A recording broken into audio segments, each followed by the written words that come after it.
Hi, welcome back. If you have seen my videos before, welcome back to my channel. And if you're seeing this video for the first time, please look through my earlier videos on this channel.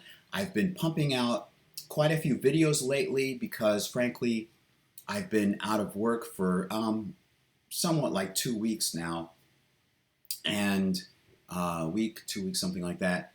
And I'm in addition to trying to get work. I figured this would be a good free time. I'm going outside. I'm taking a walk, getting my vitamin D, and getting some sunshine, and eating healthier. And I'm up. Excuse me. I'm coughing, and I'm uploading videos here. What I talk about on this channel is improving oneself, and understanding the world, and the universe too, because I don't want to limit it to just this planet. I want to talk about theories and ideas on how we can all improve as a species, and just fascinating things. I'm fascinated by the Bible. I'm fascinated by psychology and sociology. I want to do. I have an upcoming idea to do a video. I've done this topic before, but cults, and right now I'm interested in the differences between men and women, the way we think and the way we process information, the way we deal with conflict and so forth. I'm also a storyteller. I'm very interested in film and drama and television, and that's film and television are at heart really storytelling, and that's what we used to do. What we do when we go out on campfires. Um, there's a part of us socially, there's a part of us that gathers information, and what do we do with that information? How do we process it? We tell stories. That's our film, our music, our television. That's why entertainment is one of the most fundamental things in a society. It allows us to have a catharsis. It allows us to discuss these ideas so that each one of us doesn't have to go through so many different experiences. We can learn from each other. Okay, so speaking about that, I don't know how, I haven't outlined this yet, but I have, in some terms, an idea of what I want to talk about. That sounds confident. All right. I've been listening to somebody lately in these past couple of days. I've been listening to somebody, content creator called Buck Angel, and he he's a transsexual from a woman to a man, and that's the shtick. That's what he talks about on his channel primarily, and that's one aspect that's in the political discussion. Hopefully, still in the political discussion. And there are other things that come up in politics, without getting into particular political stripes or affiliations, whether you're Republican or Democrat, liberal or conservative. I can imagine you would agree that we can confuse terms very easily. We confuse, our feeling with what the facts actually are. I joke with a friend of mine. We joke about the phrase, "Don't confuse me with the facts, I know how I feel." And hopefully, whether whatever political stripe you affiliate with, hopefully that will ring true. So I was thinking of that, and how I was thinking in terms of politics, in terms of transgender discussions, and trans rights, that whole umbrella concept, and probably other aspects of our society, how we can so easily confuse feelings with facts, and we think we know because we feel. This ties in with that cult topic I want to talk about, because there are many different cult-like organizations. I don't mean specifically they're designed to be a destructive cult, but there are aspects in society that are cult-like. You adhere to a certain ideology, not because you're convinced or persuaded by the facts or evidence, but because you feel you have a strong identity with it, or you feel it's good for you. You kind of feel that it's correct. So I was thinking about that, and I was thinking about going back to storytelling. I was thinking about an intriguing theory that I've studied. Discovered it in 2012. It's called Dramatica, and there are other terms associated with it. It was started by two filmmakers. I've done several videos before on my channel about this theory. They took a different approach, and one thing I like about it is that it's predictive. Um, they created a software tied in with the theory. It's not a paint by numbers thing. That's specifically the opposite from this. It's exactly not a paint by numbers approach to screenwriting or storytelling. I like the term narrative science, which is one of those terms that one of the two co-founders coined. It's predictive.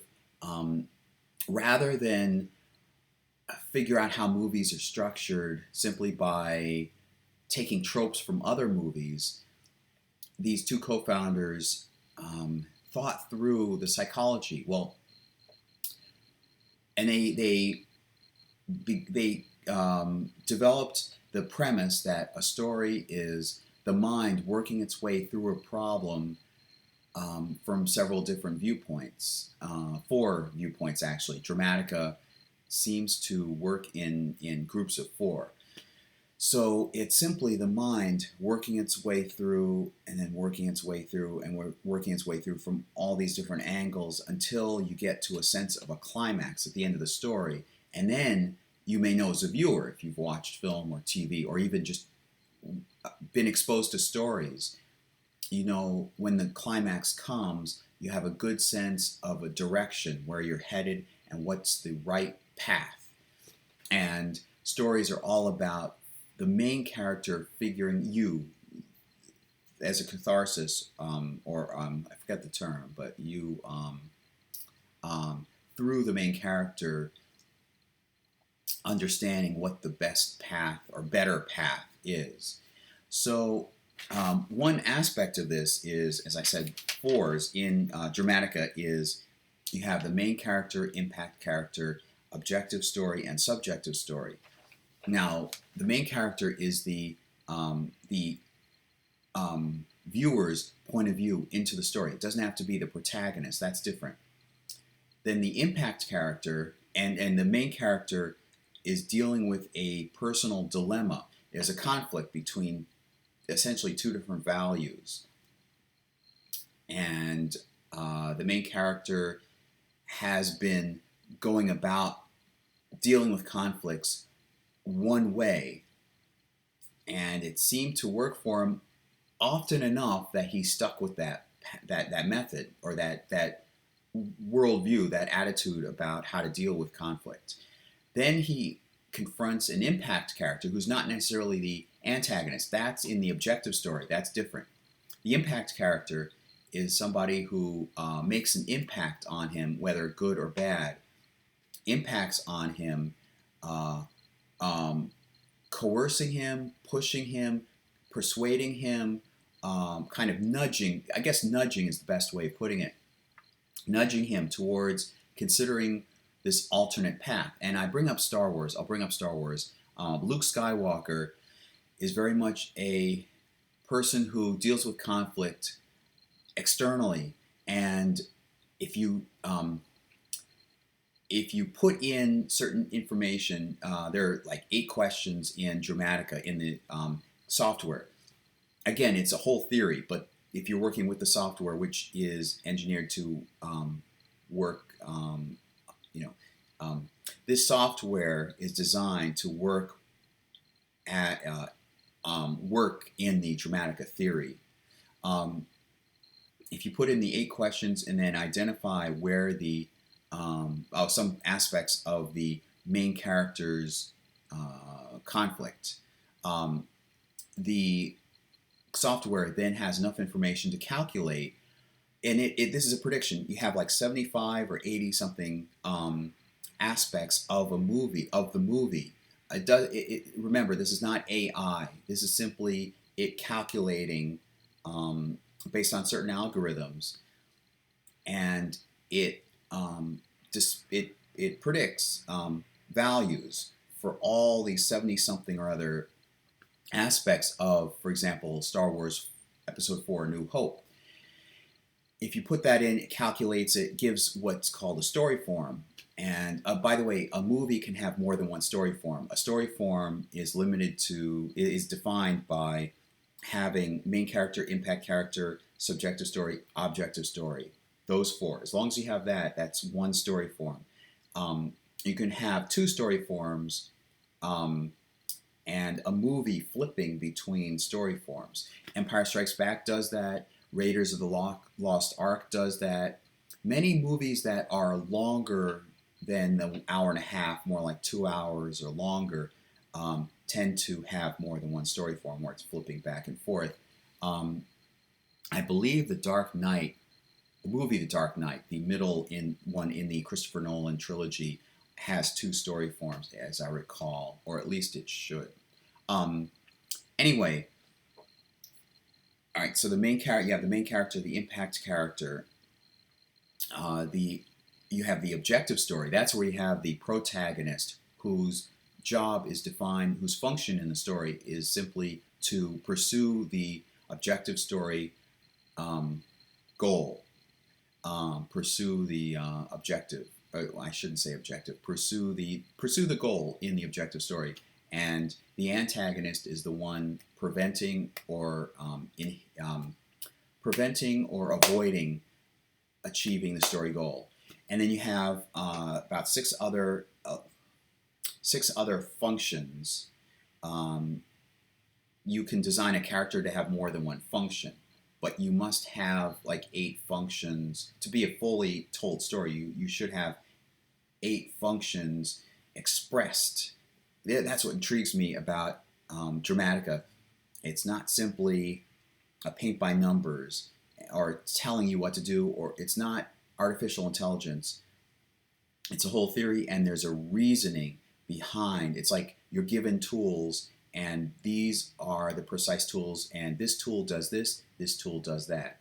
So you ought to have 8 or 16. Well, actually, I would say 16. There are 8 action elements and 8 decision elements, 8 external elements and 8 internal elements, and they should be expressed in the objective story as the objective story moves toward a climax, and the protagonist represents, well, the protagonist is an archetype.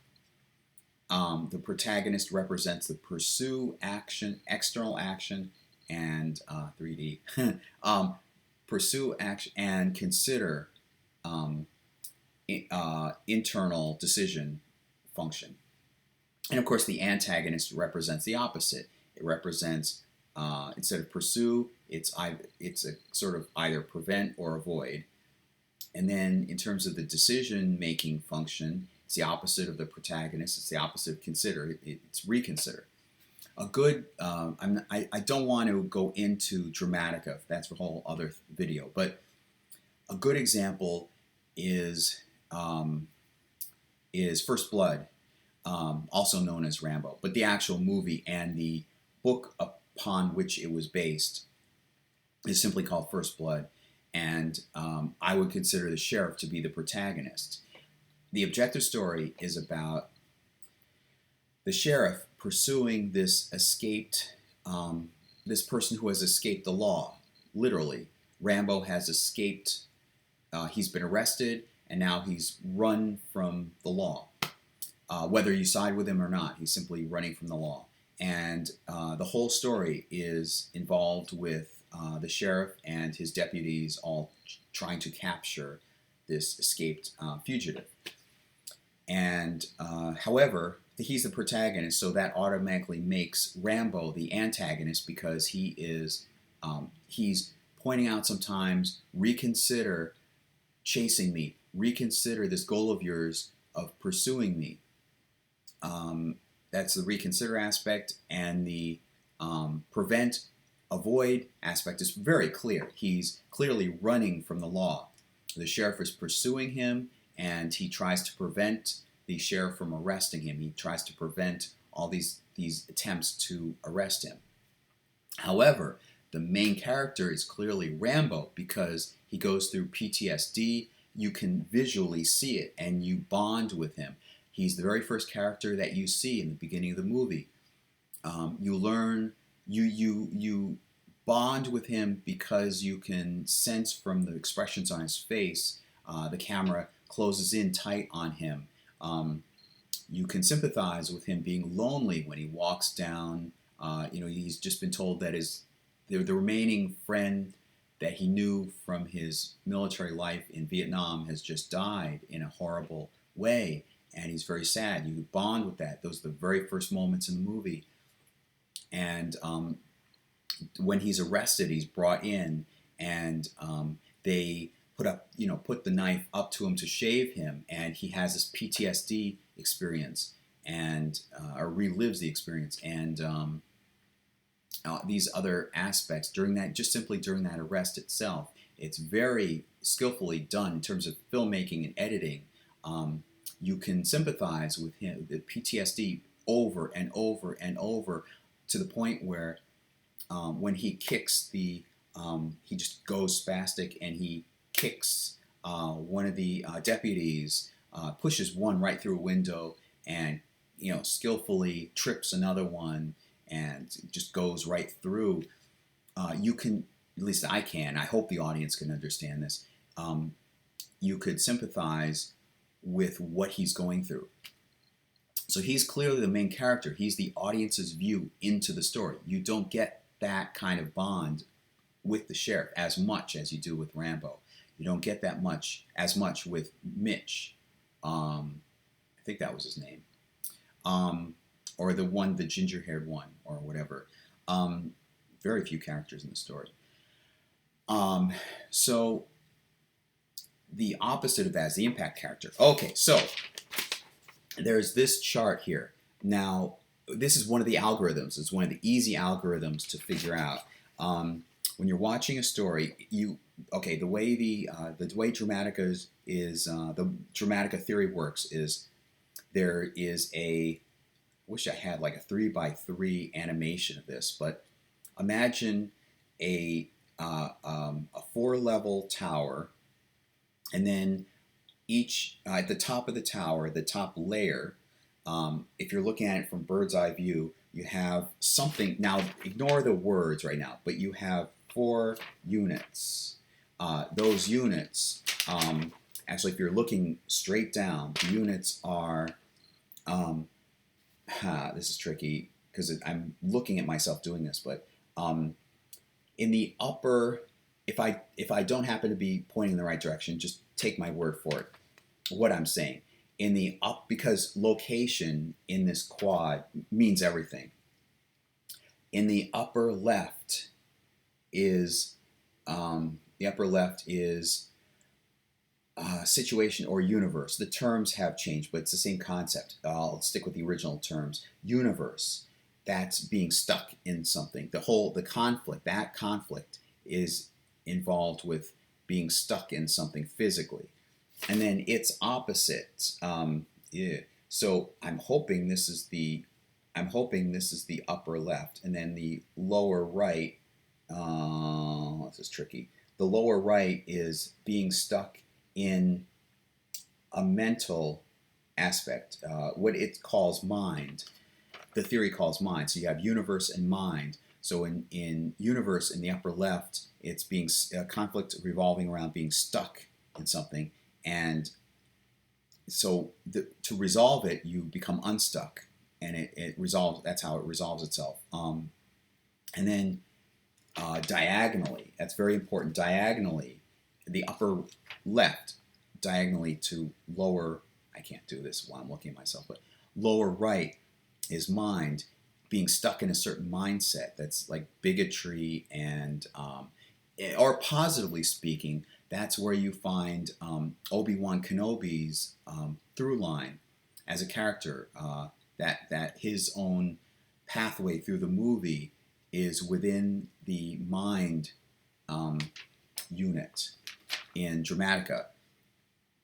He has a certain mindset that the Force is a wonderful tool and all about the Force, and he believes in the Force. He's stuck in that mindset. That doesn't mean that it's a conflict necessarily for him, and it's also there's also the fact that he is not the main character. The main character is Luke Skywalker.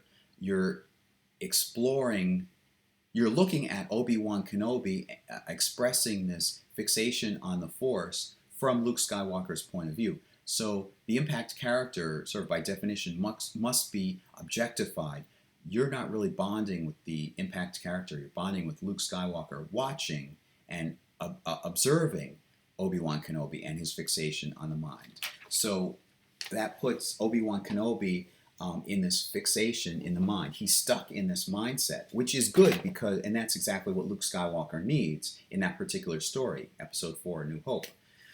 Luke Skywalker must be in the, well, actually, now that we get, well, all right, this is going to be confusing. Okay, so back to mind, back to that top level in the Dramatica chart.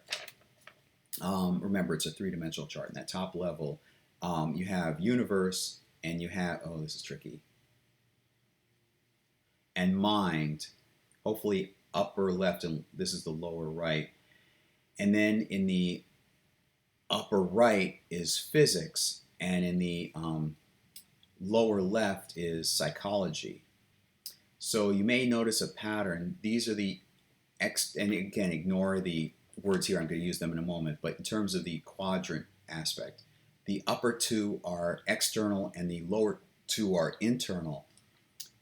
Mind and psychology. Psychology is not about a conflict of being stuck.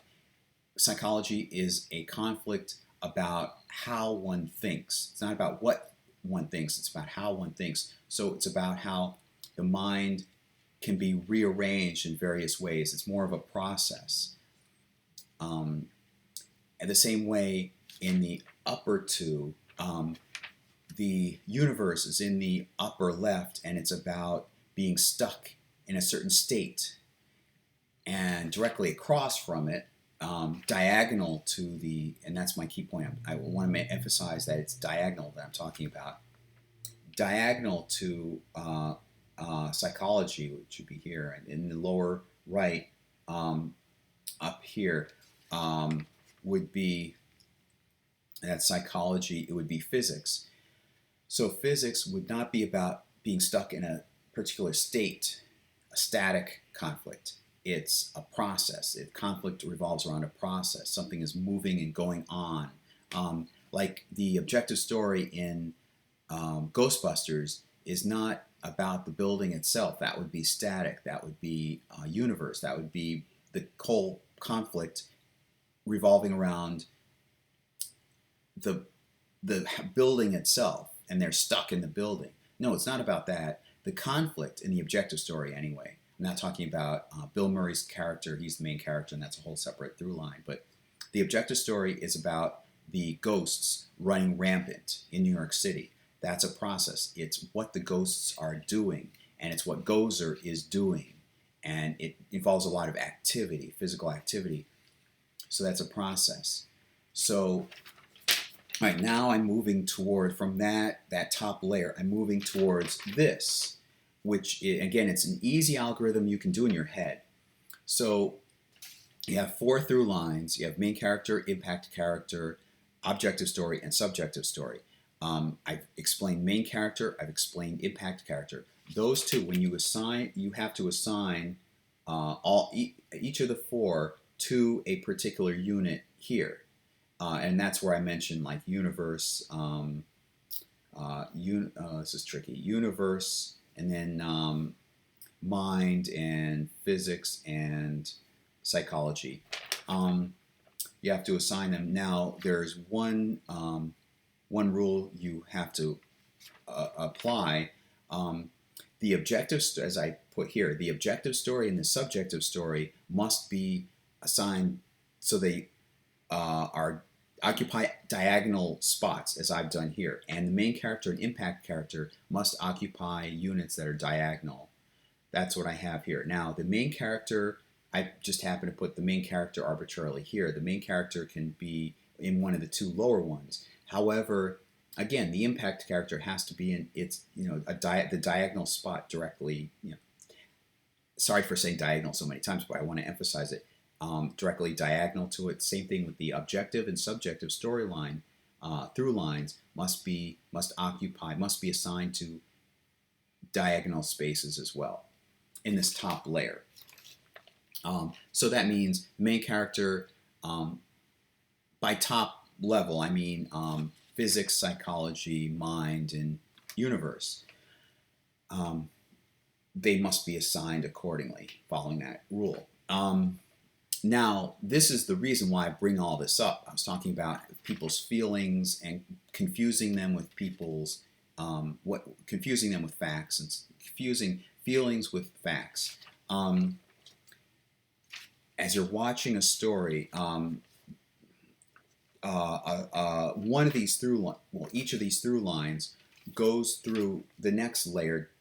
Remember, I have, there are 4 layers. The next level down, each unit in the top layer, then beneath that, has its own 4 ones, just like this. Only the labels are different. And under psychology, it's becoming, being. I forget offhand. I forget the 2 other ones. They have to do with conceptualization, conceiving, being, and becoming. And under physics, it's doing, obtaining, learning, and understanding. And there are 2 other ones for mind and the other one. All right. So I told you location is everything. As you're watching a story, you may have noticed sometimes a story seems to have a very clear 3-act structure. Sometimes there seems to be an abrupt shift halfway through the story. Sometimes it seems like it goes in phases of 4. That's not that. You know what that really is? Every through line has, first of all, in Dramatica, the model has it that a story has all 4 through lines running parallel, and the 4 through lines each are broken up into 4. So the first quarter of the story, all 4 through lines have one unit. I mean, their own individual. So there's, if you picture the through lines up above, and then along the side here you have segment 1, segment 2, segment 3, and segment 4 at the end of the story.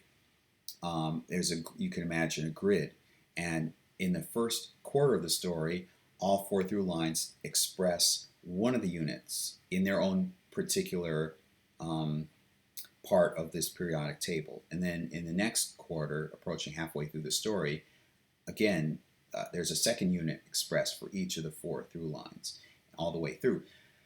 So every through line, main character, impact character, subjective story, and objective story, have 4 different units that they must cycle through in a particular order by the end of the story. That's why there's some sense that by the end of the story, in the climax, you feel like you've gone through this incredible journey, and it's like you've mapped out different ways in which you can resolve your problem, or that through line can resolve its problem.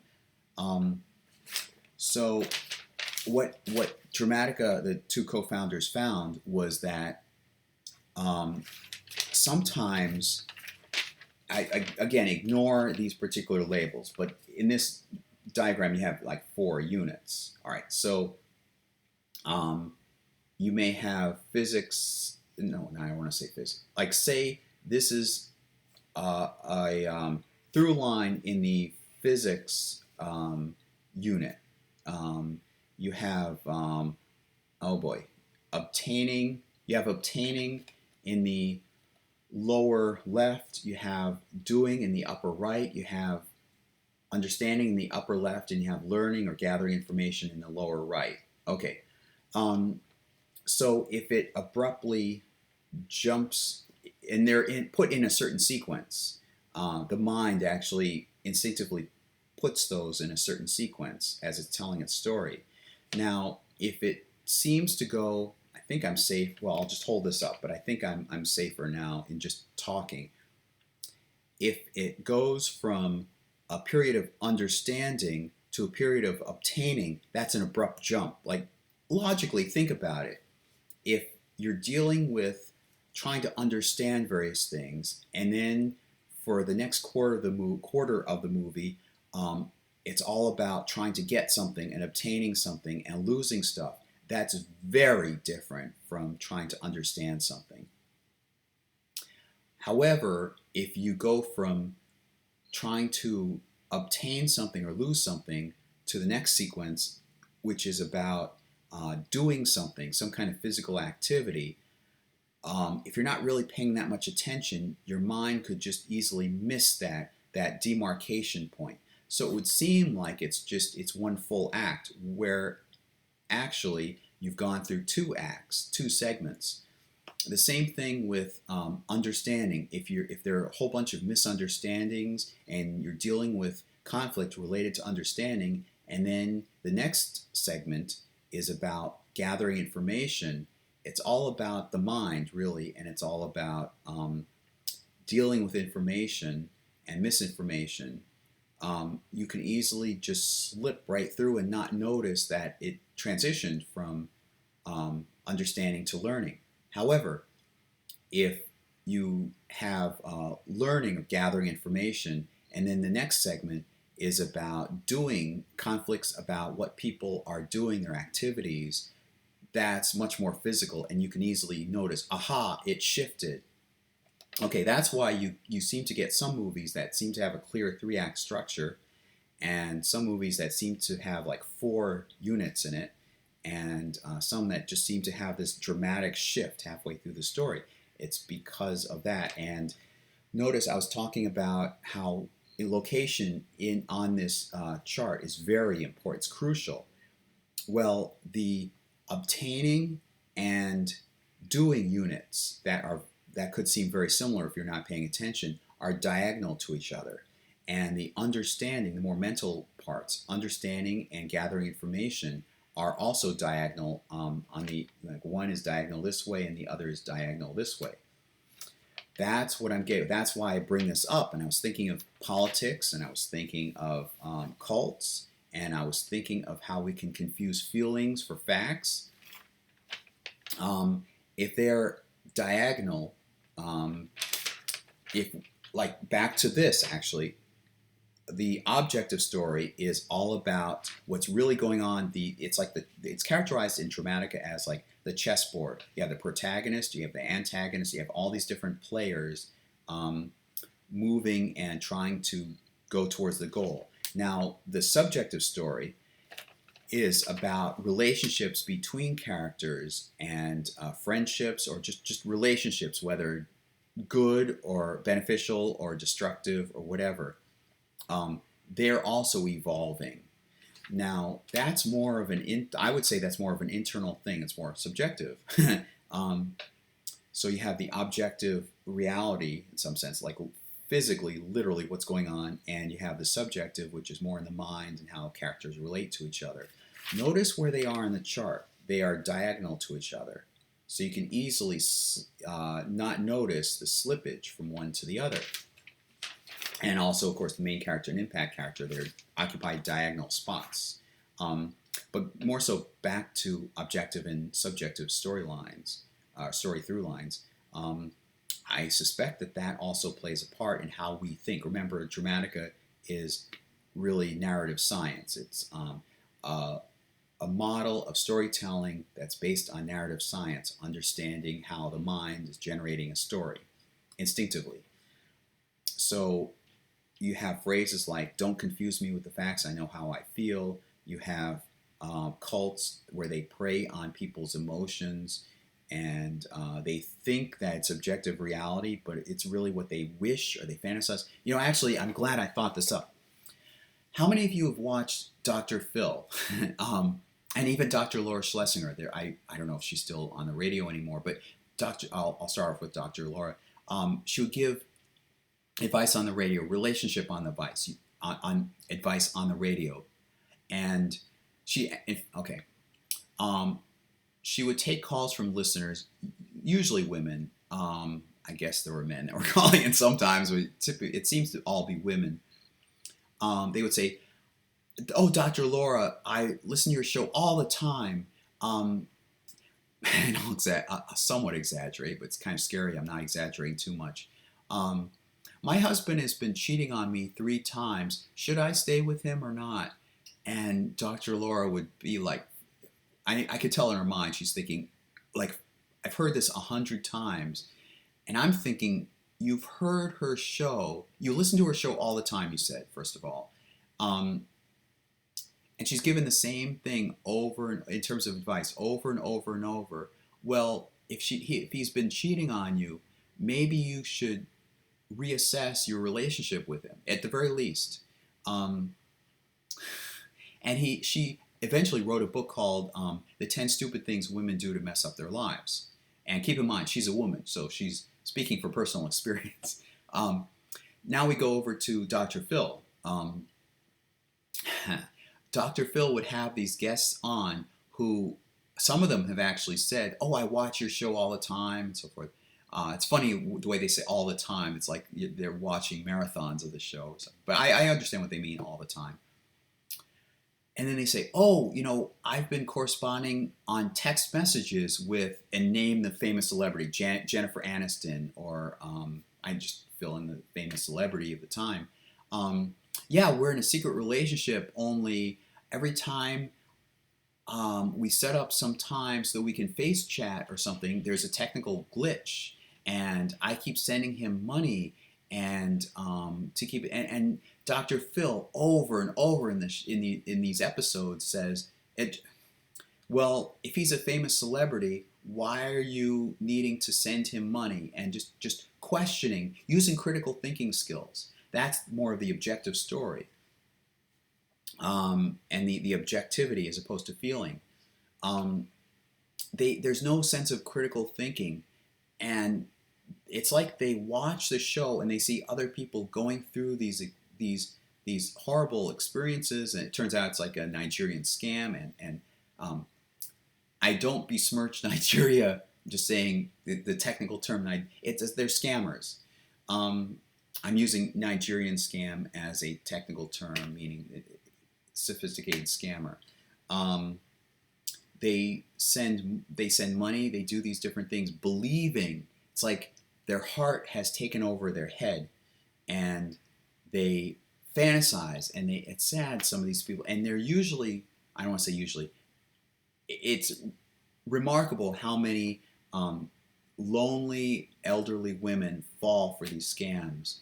It's like they become enraptured by this fantasy of a celebrity, or simply being with a good-looking guy or something, or in the reverse, like the man and the woman. But I'm going to venture a guess that it's usually a woman that gets trapped up in this. So I think I've explained this as fully as best I can. Somewhere in the mind, you confuse your desire with what's actually happening. You have to take a step back and say, okay, what's really going on? Just ignoring how you feel, how much you fantasize, what's actually going on. And that ties in with cults that will do a future video on. So I think I've said enough. I hope that you enjoyed it. I hope that you learned something from it. And I hope actually that you go further and learn about Dramatica. That's a whole separate thing. But from what I told you a little bit, it's a good introduction to Dramatica if you've never heard about it before. It's very different from, for example, what was that? The Save the Cat series, or Vogler, or these other ones that do more of a paint by numbers, or the hero's journey, stuff like that. That's just copycatting. This is an actual model where you can learn The algorithms, a lot of them you can do in your head. You have it. There's a steep learning curve, but after a while, it just takes. I'm heavily paraphrasing. Oh, who's that? Oh my gosh, I think he's a German. There's a philosopher, Nietzsche. Nietzsche. I'm incredibly paraphrasing Nietzsche right now, but you can't just go right into something. Um, it takes step after step. You have to learn to crawl, and then you have to learn to walk. You can't just immediately start running. Heavily paraphrasing him, but that's the gist of it. Great philosopher. Um, and I have an earlier video about his philosophy of man and Superman and so forth, and how it applies to Star Wars.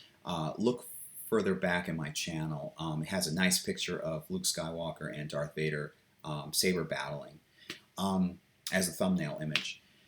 Um, Dramatic has a steep learning curve to it. I know it took me a while, but as you pick it up, after a while, at the point where I was and am now, I reached the learning curve stopped after a few years. Of course, I was pursuant. If that's even a word, I was pursuant and earnestly studying it. But after a few years, it was very familiar to me, and I understand it, and it's very easy now.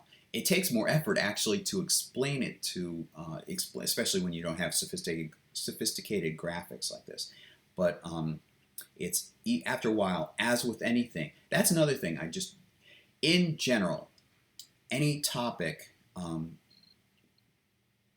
I've just simply learned a lot about it and spent the time learning about it, and then it becomes like second nature. It's almost like breathing or like speaking English. When I talk to somebody else and they're amazed at how much I know, how could you know all this stuff? Well, this channel is all about introspection and understanding oneself, and me empowering the rest of you, in some sense, me empowering you with what's helped me in life. I just spent a lot of effort being careful in what I learned and my sources and just piecing together. I guess I have a good knack about collating and correlating and finding things that correspond and seeing the big picture and mapping. I'm very big with mapping and understanding where things fit together and how they correlate. I just picked it up after whatever topic I was studying. I just picked up after a while. So that it seems like you have a huge mountain, but if you actually look at me climbing, it's just me climbing step after step after step. And after a while, I just kept going, walking up the steps. And now I'm at this mountain, or close to the top peak of this mountain, and people marvel. That's all I did. That's how I did it. So there's that extra bit of advice. So I've talked quite a bit. It's now 43 minutes now, and so I better say so long. And something I keep forgetting to mention, please, if you like this video, please like it and subscribe. I hope to get more subscribers. More than anything else, please spread news about this channel and what it's about. Visionary Ventures. Okay, I'll see you next time. Bye.